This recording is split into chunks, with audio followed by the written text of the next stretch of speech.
Party Vadodara મહાનગર દ્વારા નરેન્દ્ર મોદીજીની સરકારના 11 વર્ષ પૂર્ણ થવા નિમિત્તે વનીકરણ ડ્રોન સહિત પૂર્ણ વનીકરણ તેમજ વૃક્ષારોપણનો કાર્યક્રમ શહેર અધ્યક્ષ ડોક્ટર જયપ્રકાશભાઈ સોનીની અધ્યક્ષતામાં કમાટી બાગ ખાતે પક્ષીઘર પાસે આવેલ ડ્રોન સહિત પૂર્ણ વનીકરણ કરવામાં આવ્યું, જેમાં વડોદરાના મેયર પિંકીબેન સોની, ડેપ્યુટી મેયર ચિરાગ બારોટ, વડોદરા મહાનગર સમિતિના ચેરમેન ડોક્ટર શીતલ મિસ્ત્રી, નગર પ્રાથમિક શિક્ષણ સમિતિના ચેરમેન નિશિત દેસાઈ, કાઉન્સિલરો તથા નગર પ્રાથમિક શિક્ષણ સમિતિના બાળકો સહિત તમામ લોકોની ઉપસ્થિતિમાં કાર્યક્રમ યોજાયો।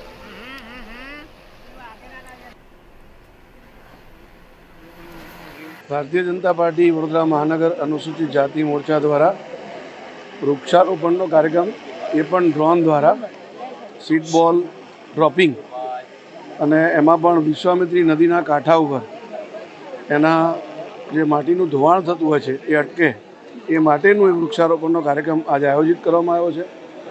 સાથે સાથે મહારાજા સાહેબ યુનિવર્સિટીના શિક્ષકો, વિદ્યાર્થીઓ અને નગર પ્રાથમિક શિક્ષણ સમિતિના શિક્ષકો અને વિદ્યાર્થીઓ પણ આ કાર્યક્રમમાં સામેલ થયા છે। ભારતીય જનતા પાર્ટીએ 5 જૂન આંતરરાષ્ટ્રીય પર્યાવરણ દિવસથી 15 ઓગસ્ટ સુધી વિવિધ કાર્યક્રમો કરીને શહેરની અંદર 11,000થી વધુ વૃક્ષો વાવવાનો એક લક્ષ્યાંક લીધો હતો। એના જ ઉપક્રમમાં આજે આ કાર્યક્રમ આયોજિત કરવામાં આવ્યો છે અને આપણે એક સૂત્ર જરૂરથી સમજવું જોઈએ કે પર્યાવરણને આપણે બચાવીશું તો પર્યાવરણ આપણને બચાવશે।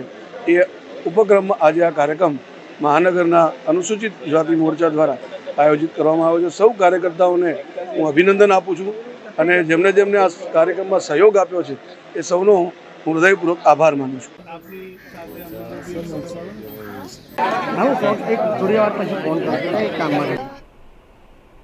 તો બક્સરા મેઘાણી હાઈસ્કૂલ